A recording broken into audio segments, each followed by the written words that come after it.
Hello guys, तो आज हम स्टडी करने वाले हैं द इंडियन पिनल कोड 1860 के अंदर सेक्शन नंबर 19, जिसके अंदर डिफाइन किया गया वर्ड। द वर्ड जज denotes not only every person who is designated by as a जज बट ऑल्सो एवरी पर्सन। यानी कि इसकी जो डेफिनेशन दी गई है उसके अंदर क्या डिफाइन किया गया, जज। जो वर्ड जज डिफाइन किया गया है इसके अंदर denotes not only every person who is officially designated as a जज, यानी कि वह हर एक व्यक्ति जज नहीं माना जाएगा जो सिर्फ ऑफिशियली डेजिग्नेटेड एज ए जज, ऑफिशियली ही डेजिग्नेटेड किया गया हो एज ए जज, जज की पोजीशन पे। ठीक है, बट ऑल्सो एवरी पर्सन, उसके अलावा भी जो व्यक्ति होंगे वो क्या माने जाएंगे, जज माने जाएंगे। बट ऑल्सो एवरी पर्सन का मीनिंग क्या है यहाँ पर, यानी कि empowered by law, empowered by law, जो व्यक्ति या फिर जो पर्सन क्या है, एम्पावर किए जाएंगे लॉ के द्वारा एज ए जज, उन्हें भी हम जज मानेंगे। ठीक है, वो व्यक्ति तो जज हो गए ही जो डेजिग्नेट किया जाएगा, यानी जिसको पोजीशन दी गई जाएगी एज ए जज, जिसे अपॉइंट किया जाएगा। ठीक है, लेकिन उसके अलावा जिसको एम्पावर किया जाएगा, यानी पावर दे दी जाएगी कि आप एक्ट करेंगे, ठीक है, एज ए जज, तो उसे भी हम क्या मानेंगे, जज मानेंगे। तो चलिए आगे देखते हैं। Who is empowered by law to give in any legal proceeding, civil or criminal, a definitive judgment or a judgment which, if not appealed against, would be definitive, or judgment which, if confirmed by such other authority, would be definitive, or। तो यहाँ पर इसका meaning क्या है, who is empowered by law to give, जिसको क्या है, law के द्वारा, कानून के द्वारा शक्ति प्रदान कर दी जाती है कि आप एज ए जज एक्ट करोगे। ठीक है, या फिर एज ए जज उसको पोजीशन दी जाती है कि वह प्रोसीडिंग कर सकता है सिविल और क्रिमिनल केसेस के अंदर ए डेफिनेटिव जजमेंट, वह एक डेफिनेटिव जजमेंट दे सकता है, यानी कि फाइनल डिसीजन। ठीक है, फाइनल डिसीजन जो प्रदान करके उसे भी हम क्या मानेंगे, जज मानेंगे। और a judgement which if not appealed against would be definitive judgement, या फिर वह जजमेंट जिसकी अपील्ड ना की जा सके, ठीक है, वुड बी डेफिनेटिव जजमेंट, ठीक है, वह एक डेफिनेटिव जजमेंट मानी जाएगी। और a judgement which if confirmed by such other authority would be definitive, और या फिर किसी अन्य अथॉरिटी के द्वारा कोई जजमेंट दी जाए तो उसे भी हम क्या मानेंगे, डेफिनेटिव जजमेंट मानेंगे, यानी कि फाइनल डिसीजन मानेंगे। तो यहाँ पर अदर अथॉरिटी कौन है, अदर अथॉरिटी जैसे कि हमारे कलेक्टर हो गए, ठीक है, या फिर जो मैजिस्ट्रेट, उनको अपॉइंट किया जाता है, उनको पावर दी जाती है, या फिर एम्पावर किया जाता है एज ए जज। ठीक है, तो वह अदर अथॉरिटी में आते हैं।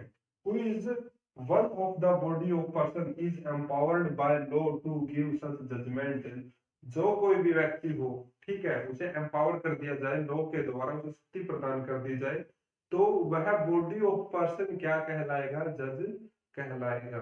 ठीक है, अब इसके अंदर हम केस देखते हैं, हमारे केस सॉरी इलस्ट्रेशन देखते हैं। इलस्ट्रेशन के अंदर डिफाइन किया गया है, एक collector exercising jurisdiction in A suit under act 10 of 1859 is a जज। अगर कोई कलेक्टर है,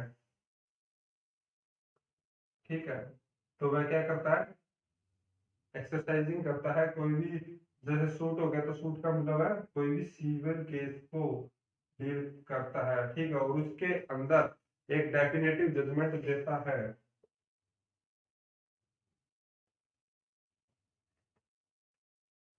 जजमेंट देता है, तो वह क्या कहलाएगा, जज कहलाएगा। ठीक है, तो यहाँ पर उसे हम जज बोलेंगे। जो इसकी इलस्ट्रेशन बी है उसके अंदर क्या डिफाइन किया गया, a magistrate exercising jurisdiction in respect of a charge which he has power to sentence to file or imprisonment with or without appeal is a judge।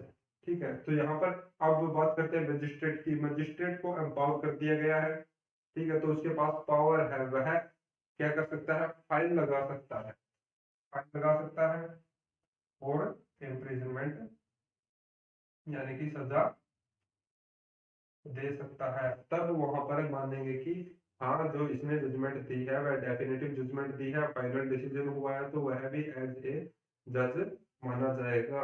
ठीक है, अब इलस्ट्रेशन सी है हमारी, उसके अंदर डिफाइन किया गया a member of panchayat which has power under regulation 7/1816 of the Madras code to try and determine suit is a जज। तो जो मेंबर ऑफ पंचायत है, तो पंच होता था वहां पर, जो पंच का डिसीजन होता था, ठीक है, अगर कोई व्यक्ति क्राइम कर देता था गांव के अंदर, तो वहां पर जो पंचायत होती थी, जो पंच, उनको बुलाया जाता पंचों को, ठीक है, उसके बाद जो वहां पर सरपंच डिसीजन लेता था, उसका डिसीजन मान्य होता था। लेकिन अब क्या हो गया है, अब एडीआर सेंटर के अंदर, ठीक है, जो मेडिएशन सेंटर होते हैं वहां पर उन्हें अथॉरिटी दे दी गई है ये वाली, वो वहां पर उसका डिसीजन करते हैं। ठीक है, इसका रीजन यह है कि जो पंच होता था उसको लीगल नॉलेज नहीं होती थी, ठीक है, कानून की बारीकियों का पता न होने के कारण वह जो उसमें अच्छे से डिसीजन नहीं ले पाते थे।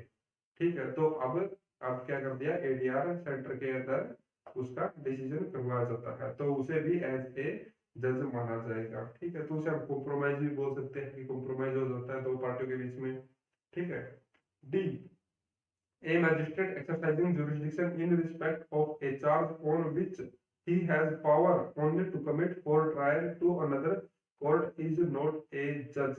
A magistrate exercising jurisdiction in respect of a charge on which he has power to commit for trial to another court। ठीक है, अगर मान लिया आपके पास पावर नहीं है, आप जज हैं और आपके पास पावर नहीं है किसी भी केस को ट्रायल करने की जिसके अंदर कोई हीनियस क्राइम है, जिसके अंदर सजा मान लीजिए 7 ईयर है या 3 ईयर से ज्यादा है, और आपके पास पावर है ओनली 1 ईयर पनिशमेंट देने की, ठीक है, तो वहां पर जो वो केस होगा वह आप क्या कर देंगे, हायर या फिर सुपीरियर अथॉरिटी के पास ट्रांसफर हो जाएगा, जिसके पास पावर होगी, तो वह जो मजिस्ट्रेट होगा, ठीक है, वह जज नहीं माना जाएगा, क्योंकि उसने उस केस के लिए कोई स्पेसिफिक जजमेंट नहीं दी है या फिर डेफिनेटिव जजमेंट फाइनल डिसीजन नहीं दिया है।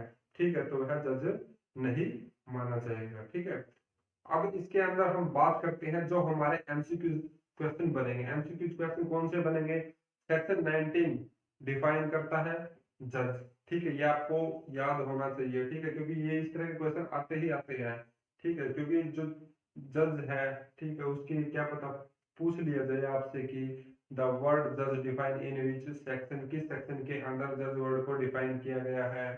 ठीक है, या फिर ऐसे भी आ सकता है question, who is empowered by law, ठीक है, who is empowered by law to give in any legal proceeding civil और क्रिमिनल और a definitive judgment is known as a, या फिर उसके अंदर आ जाएंगे ऑप्शन मैजिस्ट्रेट, कलेक्टर, जज या फिर नन ऑफ द अबव, ऐसे 3 एमसीक्यूज आ जाएंगे। तो उसके अंदर आपको पता होना चाहिए कि जो सिविल एंड लीगल प्रोसीडिंग को क्या कर सकता है, प्रोसीड कर सकता है, ठीक है, या फिर जो डेफिनेटिव जजमेंट दे सकता है उसे हम क्या मानेंगे, जज मानेंगे। तो 2 क्वेश्चन हो गए एमसीक्यू इसके अंदर। ठीक है, या फिर ये क्वेश्चन क्या सकता है, who is one of the body of person is empowered by law to give such a judgement is known as. ठीक है, तो इसके अंदर भी यह क्वेश्चन भी बन सकता है कि इसके अंदर भी जैसे ऑप्शन आ जाएंगे मैजिस्ट्रेट, कलेक्टर, ठीक है, या फिर गवर्नर जनरल या फिर जज। तो इसके अंदर इस तरह का क्वेश्चन आता है, तो आपको पता होना चाहिए कि आपने सेक्शन 19 स्टडी किया था और उसके अंदर दिया गया था who is one of body of the person is empowered by law to give such a judgement is known as जज। जो भी व्यक्ति, ठीक है, स्पेसिफिक जजमेंट दे सकता है, डेफिनेटिव जजमेंट दे सकता है, वह जज माना जाएगा। ठीक है, तो आज के लिए बस इतना ही। अगर आपको यह वीडियो पसंद आई है तो वीडियो को लाइक करिए, चैनल को सब्सक्राइब करिए और बेल आइकन को प्रेस करना ना भूलें, ताकि आपको हमारे आने वाले वीडियो का अपडेट मिल जाए। तो मिलते हैं नेक्स्ट वीडियो के साथ, तब तक के लिए take care, bye bye, thank you.